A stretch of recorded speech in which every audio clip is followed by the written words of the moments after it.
Dear students, welcome to history class. In last session, we have discussed the history of ancient civilization. In this chapter, we have already studied the factors that helped in the development of civilization, and also we have discussed the characteristics of civilization. Today, we directly entering to know a genuine civilization of the world is known as Egyptian civilization. It is known as Egyptian civilization.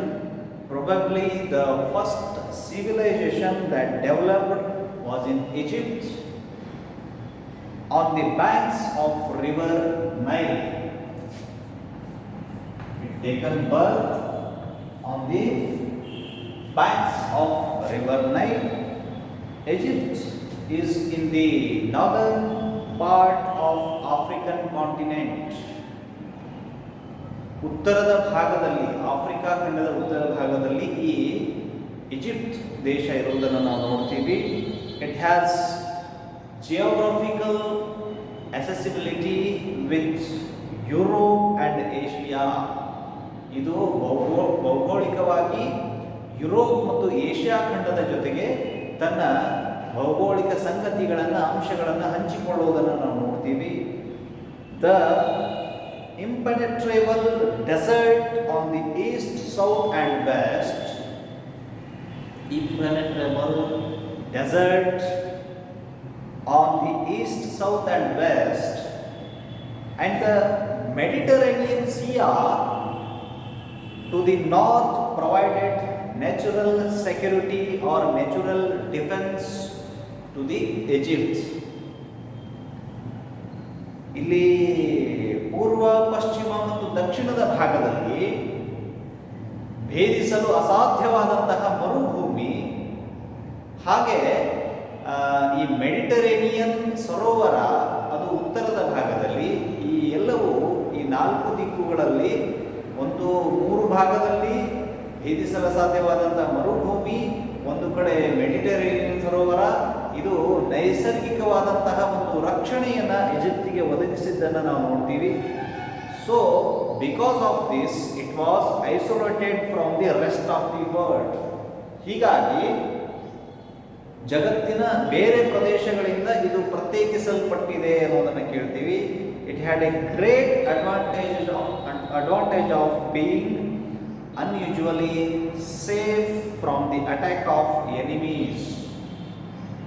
ಶತ್ರುವಿನಿಂದ ಬರುವಂತಹ ಅನಾವಶ್ಯಕ ದಾಳಿಗಳಿಂದ ರಕ್ಷಣೆ ನೈಸರ್ಗಿಕವಾಗಿ ಈಜಿಪ್ಟಿಗೆ ಸಿಕ್ಕಿದೆ ಅನ್ನೋದನ್ನು ಕೇಳ್ತೀವಿ. So because of this it developed A unique civilisation. The banks of river Nile is called as Egyptian civilization.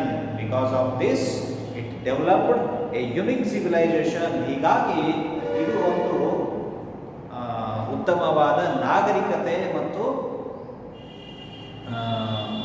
ಅದರ ನಾಗರಿಕತೆ ಬೆಳವಣಿಗೆಗೆ ಸಹಕಾರಿ ಆಯಿತು ಅನ್ನೋದನ್ನು ಕೇಳ್ತೀವಿ. ಎಲ್ಲ ಸಂಗತಿಗಳು ಅದಕ್ಕೆ ಸಹಕಾರಿ ಆಯಿತು ಅನ್ನೋದನ್ನು ಕೇಳ್ತೀವಿ.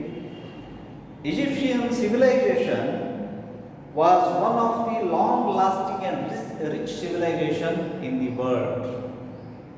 ಎಲ್ಲ ನಾಗರಿಕತೆಗಳಿಗೆ ಹೋಲಿಸಿದರೆ ಅತ್ಯಂತ ಸಮೃದ್ಧ ಸಂಪದ್ಭರಿತ ಒಂದು ನಾಗರಿಕತೆ ಅಂತ ಈಜಿಪ್ಟ್ ನಾಗರಿಕತೆಯನ್ನು ಕರಿತೀವಿ. And also we will remember the Nile river and considered it as Egyptian civilization, the gift of Nile. It is known as the gift of Nile because Nile river flowing northward has formed most fertile plains of 15 to 20 kilometers on the either side. ಇದು ಸುಮಾರು 15ರಿಂದ 20 ಕಿಲೋಮೀಟರ್ವರೆಗೆ ಅತ್ಯಂತ ಸಂಪದ್ಭರಿತ ಒಂದು ವಲಯವನ್ನು fertile land ಅಂತ ಏನು ಹೇಳ್ತೀವಿ, fertile plains ಅಂತ ಏನು ಹೇಳ್ತೀವಿ, ಆ ವಲಯವನ್ನು ಅದು ನಿರ್ಮಾಣ ಮಾಡಿದ್ದಕ್ಕಾಗಿ, ನೈಲ್ ನದಿ ನಿರ್ಮಾಣ ಮಾಡಿದ್ದಕ್ಕಾಗಿ ಈ ನಾಗರಿಕತೆ ಅಲ್ಲಿ ಹುಟ್ಟುಕೊಳ್ತು ಅನ್ನೋದನ್ನು ಕೇಳ್ತೀವಿ. because of Nile, because of Nile, plenty of food, fodder, and uninterrupted supply of water was possible.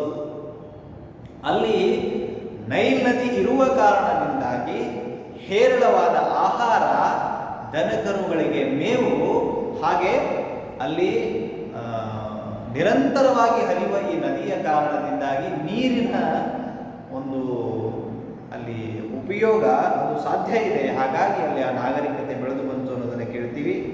The food security provided sufficient laser for the growth of civilisation.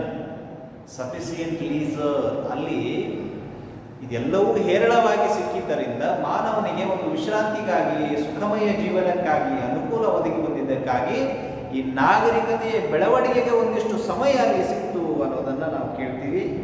Nile is born in thick equatorial forests of Africa. It flows full throughout the year. Nile ನದಿ ಆಫ್ರಿಕಾದ ದಟ್ಟವಾದ ಅರಣ್ಯದಲ್ಲಿ ಹುಟ್ಟುತ್ತೆ ಮತ್ತು ವರ್ಷದ 365 ದಿನವೂ ಅದು ಹರಿಯೋದನ್ನು ನಾವು ಕೇಳ್ತೀವಿ. ಹಾಗಾಗಿ ಅದೊಂದು ಸಂಪದ್ಭರಿತವಾದಂಥ ಭೂಮಿಯನ್ನು, ನಾಗರಿಕತೆಯನ್ನು ಅಲ್ಲಿ ಹುಟ್ಟು ಹಾಕ್ತು ಅನ್ನೋದನ್ನು ಕೇಳ್ತೀವಿ. But because of this it is known as, see here dear students, without Nile river we can't imagine the Egyptian civilization. So that's why it is known as the gift of Nile. It is known as the gift of Nile. The primitive men lived in Egypt for thousands of years. Basically they were hunters and food collectors with a lot of observation. They tried so much in the nature, and they must have got the idea of planting seeds in the wet mud. This was the beginning of agricultural occupation. ಅಲ್ಲಿ ಆದಿಮಾನವರು ಸಾವಿರಾರು ವರ್ಷಗಳ ಕಾಲ ಅಲ್ಲಿ ವಾಸವಿದ್ದರು ಅಂತ ಕೇಳ್ತೀವಿ.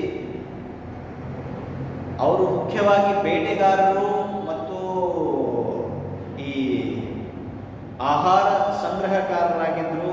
ಬೇರೆ ಬೇರೆ ಕಡೆಯಿಂದ ಆಹಾರಗಳನ್ನ ಸಂಗ್ರಹ ಮಾಡೋದು ಮಾತ್ರ ಅವ್ರ ಕೆಲಸ ಆಗಿತ್ತು.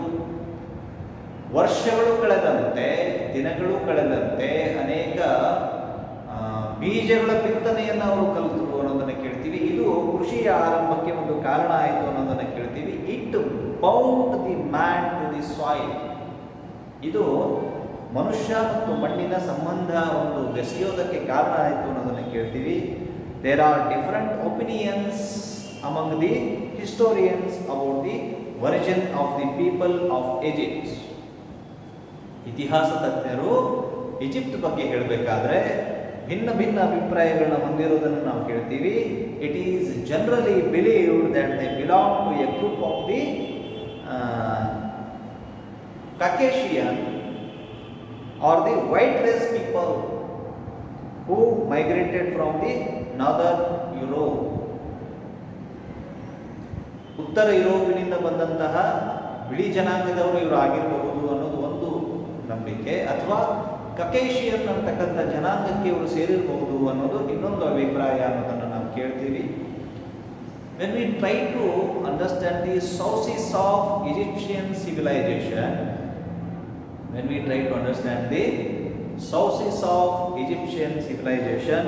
it was a great civilization which began 7,000 years ago. It has began 7,000 years ago and continued to 3,000 years. It has continued for more than 3,000 years. We have a variety of archaeological and literary sources regarding this. Regarding Egyptian civilization, we have so many archaeological sources and also literary sources. They help us to reconstruct the history of those times. ಅನೇಕ ಪುರಾತತ್ವ ಸಾಕ್ಷಿಗಳು, ದಾಖಲೆಗಳು ಮತ್ತು ಬರವಣಿಗೆಯ ದಾಖಲೆಗಳು ನಮಗೆ ಸಿಗೋದರಿಂದ ಈ Egypt ಬಗ್ಗೆ ಅಧ್ಯಯನಕ್ಕೆ ನಮಗೆ ಒಂದು ಯೋಗ್ಯವಾದ ವಾತಾವರಣ ನಿರ್ಮಾಣ ಆಗಿದೆ ಅನ್ನೋದನ್ನು ಕೇಳ್ತೀವಿ. Important among them are pyramids, the temples, the innumerable sculptural images like the sculpture of Sphinx, host of paintings, various implements, tools, jewelry, etc. are the sources to understand the Egyptian civilization. ಇಲ್ಲಿ ಪಿರಮಿಡ್ಗಳಿರಬಹುದು, ಮಂದಿರಗಳಿರಬಹುದು, ಅನೇಕ ಪೇಂಟಿಂಗ್ಸ್ಗಳು ಅಂದರೆ ಚಿತ್ರಕಲೆಗಳಿರಬಹುದು, ಹಾಗೆ sphinx ಅಂತಕ್ಕಂತಹ ಒಂದು ಚಿತ್ರಣಗಳಿರ್ಬೋದು, ಅಲ್ಲಿರ್ತಕ್ಕಂತಹ jewellery ಅಂದರೆ ಆಭರಣಗಳಿರ್ಬೋದು, ಇದೆಲ್ಲವೂ ಅದಕ್ಕೆ ಸಾಕ್ಷಿಗಳಾಗುತ್ತೆ ಅನ್ನೋದನ್ನು ನಾವು ಕೇಳ್ತೀವಿ. ರೈಟಿಂಗ್ ಆನ್ ದಿ ಪ್ಯಾಪಿರಸ್ ಅಂತಕ್ಕಂತಹ ಎಲೆಯ ಮೇಲೆ ಬರೆದಂತಹ ಬರವಣಿಗೆಯ ದಾಖಲೆಗಳಿರಬಹುದು. ಆ್ಯಂಡ್ ದ ರೊಸೆಟ್ಟಾ ಸ್ಟೋನ್ ಇನ್ಸ್ಕ್ರಿಪ್ಷನ್, ಇಲ್ಲಿ ಶಾಸನಗಳು ಅಂತ ಹೇಳುವಾಗ, ಶಿಲಾಶಾಸನ ಅಂತ ಹೇಳುವಾಗ ರೊಸೆಟ್ಟಾ ಅಂತಕ್ಕಂಥ ಶಿಲಾಶಾಸನವನ್ನು ನೆನಪು ಮಾಡ್ಕೊಳ್ತೀವಿ. Are also the sources of this civilisation. Between 1798 to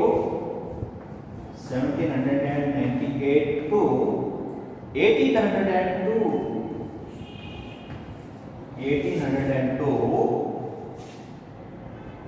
Napoleon invaded Egypt. Napoleon ಬೋನಾಪಾರ್ಟಿಯನ್ನು ನಾವು ನೆನಪು ಮಾಡ್ಕೊಳ್ತೀವಿ. ಈತ ಈಜಿಪ್ಟ್ ಮೇಲೆ ದಾಳಿ ಮಾಡಿದ ಅನ್ನೋದನ್ನು ಕೇಳ್ತೀವಿ. After this the study of Egyptian civilisation got momentum. Napoleon Bonaparte ಏನು ಕಾಲಖಂಡ 1798ರಿಂದ 1802ವರೆಗೆ ಆತ ಇನ್ನು ಈಜಿಪ್ಟಿನ ಮೇಲೆ ದಾಳಿಯನ್ನು ಮಾಡ್ತಾನೆ. ಇದರ ನಂತರ ಈಜಿಪ್ಟಿನ ಬಗ್ಗೆ ಅಧ್ಯಯನ ಅನ್ನೋದು ಇನ್ನೊಂದಿಷ್ಟು ಕುತೂಹಲವನ್ನು ನಿರ್ಮಾಣ ಮಾಡಿತು, ಅಥವಾ ಅತ್ಯಂತ ಅವಶ್ಯಕ ದಾಖಲೆಗಳು, ಪುರಾವೆಗಳು ಇನ್ನಷ್ಟು ಸಾಕಷ್ಟು ಅದರ ಬಗ್ಗೆ ಸಿಗತ್ತೆ ಅನ್ನೋದನ್ನು ಕೇಳ್ತೀವಿ. So today we have discussed the Egyptian civilization. It is called as the gift of Nile. It has taken birth in the banks of river Nile. It has began 7,000 years ago and continued more than 3,000 years. In next topic, we will discuss the political conditions of Egyptian civilization. Dear students, I will finish here. Thank you one and all.